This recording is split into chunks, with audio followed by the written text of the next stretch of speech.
Okay, well, we're about one after, so I'm going to turn things over to you, Susan. Thank you very much.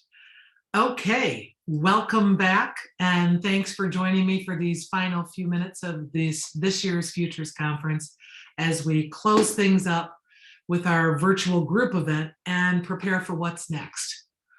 First of all, pulling together the wisdom of your conversations so that we can issue a report to the profession, and also hearing more from you about what it is that would be meaningful for you for the future with this conference. So, as noted, you'll be hearing more about how you can be involved as we put together our report via emails that will be sent out to all fellows in the coming weeks, since we'll seek to join all of them into this process. It's been my extreme pleasure to be your host for these sessions. And I want to thank, before we get on to this last session, all of the facilitators who have done such a terrific job in pulling all of these conversations together and guiding all of us through these important discussions.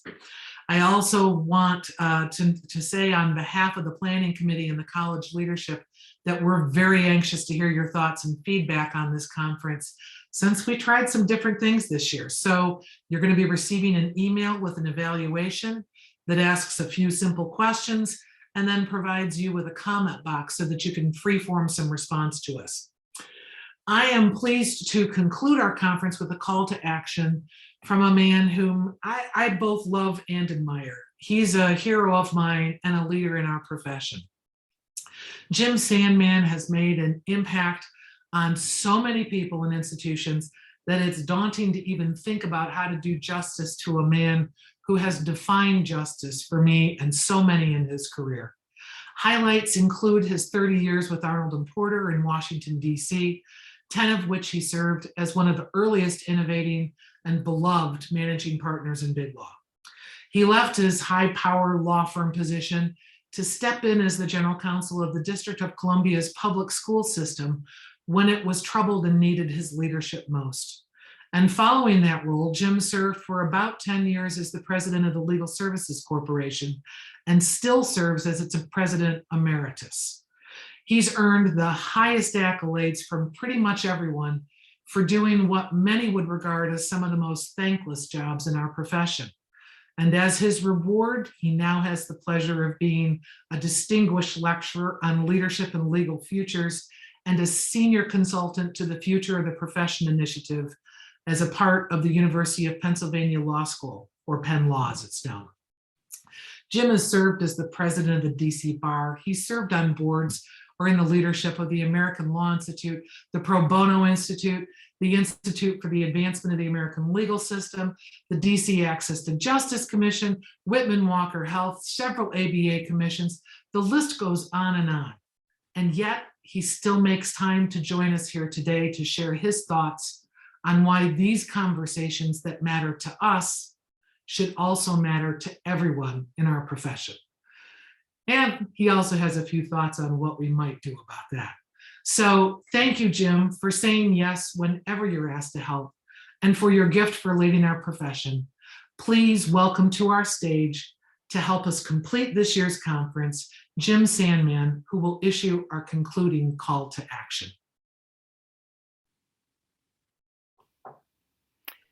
It's all about leadership.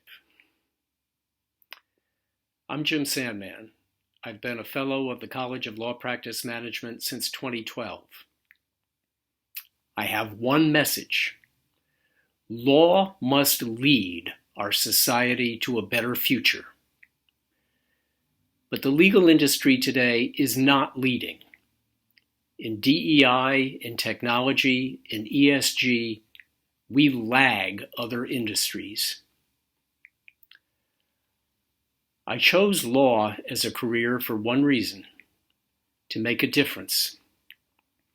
I saw law as both the oil and the glue of our society, as facilitating social and commercial relationships, as providing a set of common values, as making rights real, as protecting the powerless.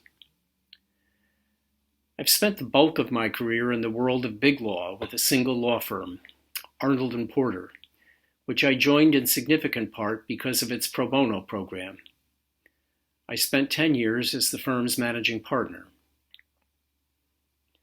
15 years ago, I decided to take up a new life in public service. My first stop was to become General Counsel of the District of Columbia Public Schools, widely regarded at the time as the worst performing public school system in the United States. It was there that I had my first professional experience as a minority, often finding myself as the only male or the only white person in a meeting. In 2011, I became president of the Legal Services Corporation, the United States' largest funder of civil legal aid. It was there that I came to understand the extent to which the American legal system is flat out failing the sizable percentage of the population that can't afford a lawyer. It was there that I came to realize that the justice system I had seen work well for rich corporate clients was effectively closed to individuals of modest means. Since 2020, I've been teaching at the University of Pennsylvania Law School and working to improve access to justice through the law school's Future of the Profession initiative. The hopes I had for a career in law when I chose this profession still fire me up. I remain optimistic about the power of law to make a difference.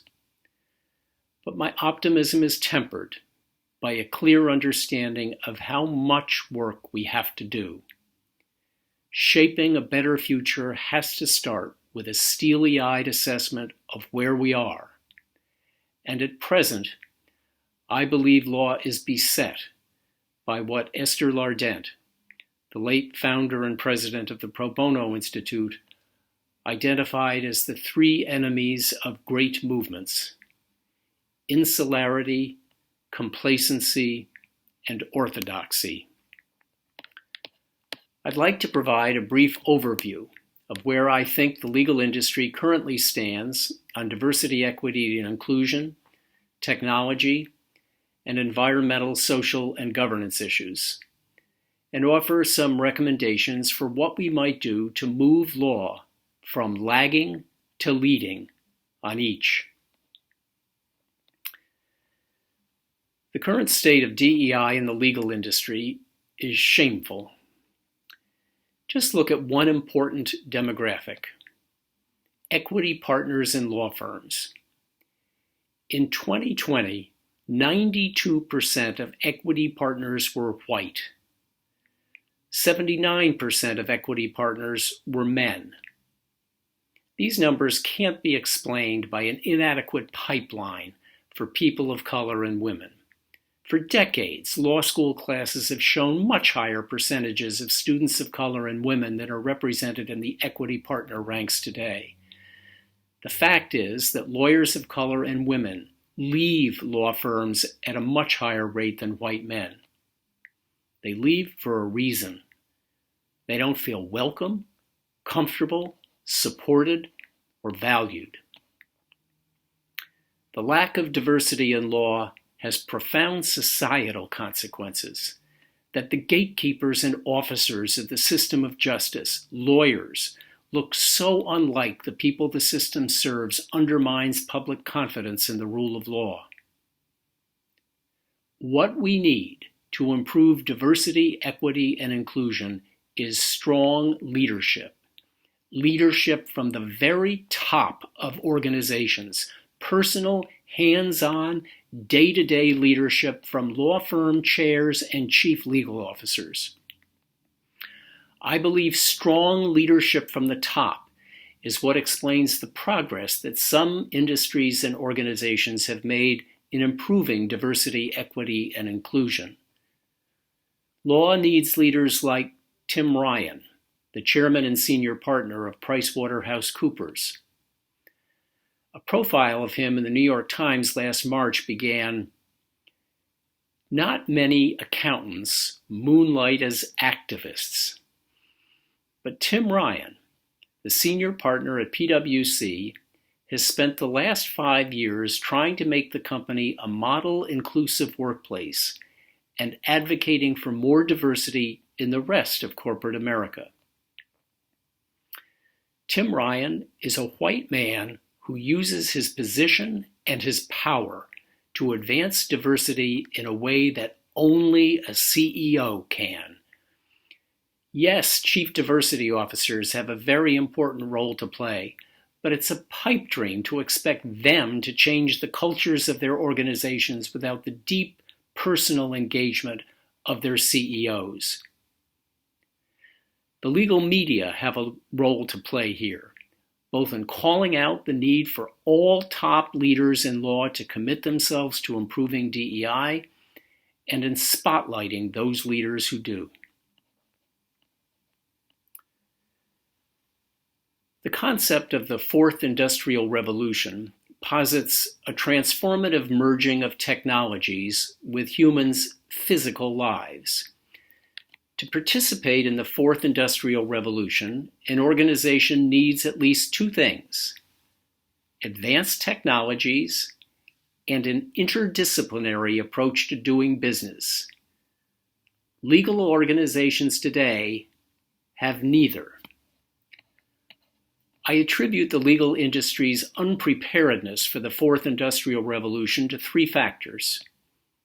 The first is the regulatory system, which protects lawyers from the competitive forces that have disrupted other industries and benefited consumers. Our regulatory system deters innovation, not only by giving lawyers a monopoly to provide legal services, but also by restricting investment in and fee sharing by law firms. The legal industry does not have the same access to capital for technological innovation that other industries have. The second deterrent to law's participation in the Fourth Industrial Revolution is our insularity. We function in our own little world because, well, law is different. But 4IR is all about connections. It's about a wide open, interdisciplinary approach to innovation. The legal industry lacks the rich connections to other industries that are necessary to achieve an integrated model of change. The third barrier to law's participation in 4IR, one that may apply only to law firms, is partners' resistance to change, a factor cited by 70% of law firm leaders as the most important reason they are not changing their legal services delivery model. Overcoming these three barriers requires bold leadership by law firm chairs and chief legal officers, leadership in embracing regulatory reforms that are in the best interests of clients, leadership in building connections to other industries, and leadership in staring down law firm partners who refuse to embrace changes that would improve service deliveries. And what about ESG? I believe the legal industry in the United States has a singular opportunity to improve society in a way that few other industries have. I recommend that we focus on one thing: improving the civil justice system. The system is broken. The National Center for State Courts estimates that in 76% of civil cases in state courts, at least one party doesn't have a lawyer. The World Justice Project's 2021 Rule of Law Index, which rates countries on compliance with the rule of law across a number of metrics, ranked the United States 126th out of 139 countries on the accessibility and affordability of civil justice. Among the world's 46 wealthiest nations, the United States ranked dead last. This is a big societal problem that is squarely within our wheelhouse. If we don't take the lead in solving it, who will? We need to start by relaxing restrictions on the unauthorized practice of law to empower new categories of licensed, regulated, trained professionals to provide some services that only lawyers can currently provide, similar to how the medical profession uses physicians' assistants, nurse practitioners, and medical technicians to supplement the services of doctors. And we need to simplify court processes in cases where large numbers of people are unrepresented. Our current complex court processes were designed for a world in which the vast majority of parties on both sides were represented by lawyers, a world that ceased to exist sometime in the last quarter of the last century. It's all about leadership. Leadership by those with the capacity to make change happen. Leadership by those who remember why they became lawyers. Leadership by those who see the mission of the legal industry as serving the public, not the guild. We can and we must rise to the challenge because we are charged with a sacred mission. A mission Alexander Hamilton called the first duty of society. A mission James Madison called the end of civil society. A mission Daniel Webster called the greatest interest of man on earth. That mission is justice. So let's get to work and lead.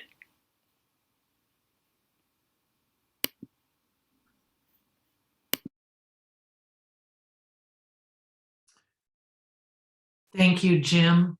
And on behalf of the college, thank all of you for attending and engaging in these conversations. I send you all my collegial love, and I hope that you'll all be well. Now, go off and network in the lobby and hang out with friends. And I do hope that the next time we meet, it will be in person. Thank you very much, and have a great rest of the day.